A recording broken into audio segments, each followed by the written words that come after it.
Hi, it's Andrew here. Just want to read a little bit from this book called The Well-Educated Mind by Susan Wise Buer.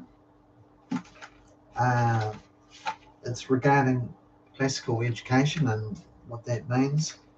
Um, so I'll just read here. The world is full of self-improvement methods. What's distinctive about classical education? Some books are to be tasted, wrote 16th century philosopher Francis Bacon. Others to be swallowed, and some few to be chewed and digested. Bacon, who had a knack for the quotable, is also responsible for the remedy. The remedy is worse than the disease, and knowledge is power. Was suggesting that not every book is worthy of serious attention, but the three levels of understanding he describes, tasting, swallowing, and digesting, reflect his familiarity with classical education. In the classical school, learning is a three-part process. First, taste. Gain basic knowledge of your subject. Second, swallow. Take the knowledge into your own understanding by evaluating it. Is it valid? Is it true? Why? And third, digest. Fold the subject into your own understanding. Let it change the way you think, or reject it as unworthy. Taste, swallow, digest. Find out the facts. Evaluate them. And form your own opinion. Like Bacon, the classical schoolmaster divides learning into three stages, generally known as the Trivium. The first stage of education is called the grammar stage. In this case, grammar means the building blocks, the foundational knowledge of each academic subject. In elementary school, children are asked to absorb information,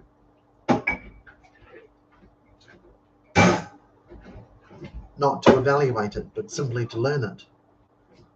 Memorization and repetition are the primary methods of teaching. Children are expected to become familiar with a certain body of knowledge, but they aren't asked to analyze it. Critical thinking comes into play during the second stage of education, the logic or dialectic stage. Once a foundation of information is laid, students begin to exercise their analytical thinking. They decide whether the information is correct or incorrect and make connections between cause and effect, historical events, scientific phenomena, words and their meanings. In the final stage of secondary education, the rhetoric stage, students learn to express their own opinions about the facts they have accumulated and evaluated. So the final years of education focus on elegant, articulate expression of opinion in speech and writing, the study of rhetoric.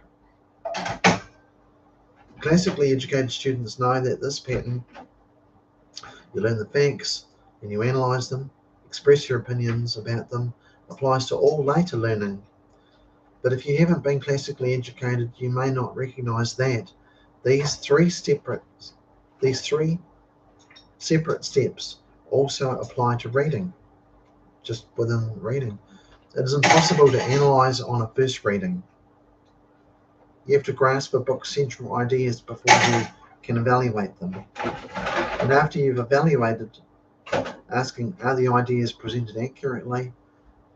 Are the conclusions valid? You can ask the final set of questions. What do you think about these ideas? Do you agree or disagree? Why? So, so it's one sort of subject to focus on here, just one thing at a time. Some classical education ideas here. And you might want to say, well, how's that different from how you might know how education works? She goes on to say here that often students learn the rhetoric part more rather than the just having time to take in the general grammar of the facts and then working on the questioning of those facts, trying to understand them. And so I think that's why you might find that people educated these days who have gone through university and got degrees and they're in their profession, they often struggle with giving a really good answer to why, the why of why are we doing things. They're not very good at the processing part so well. I've found talking to people, they're not very good at explaining how they think about something, or the reasons why, the reasons for things, the reasons for going to school, the reasons for things in life. They're not very good at coming up with thinking through themselves what the reasons for it all is.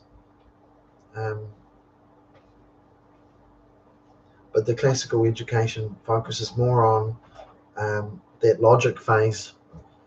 After you learn the facts and just go over just the facts and try to memorize, just know things.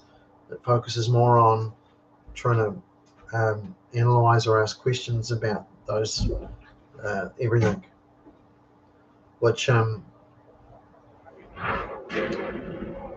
a little bit annoying if just controlling everything, what you want, following instructions. Well, that's not giving you enough time to actually really think about the reasons why and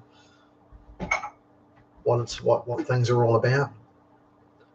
But the classical education apparently does do that. They have some good ideas on just do one subject at a time as well. Just try and focus on one thing at a time. Not good to have too many things going. Maybe you get a feel for that, how long you should spend doing something. But if you can concentrate on one subject at a time, that's better. Because you only make progress doing one thing at a time. If you can focus on one thing at a time for a while, and only when you're ready to move on to the next thing. Anyway,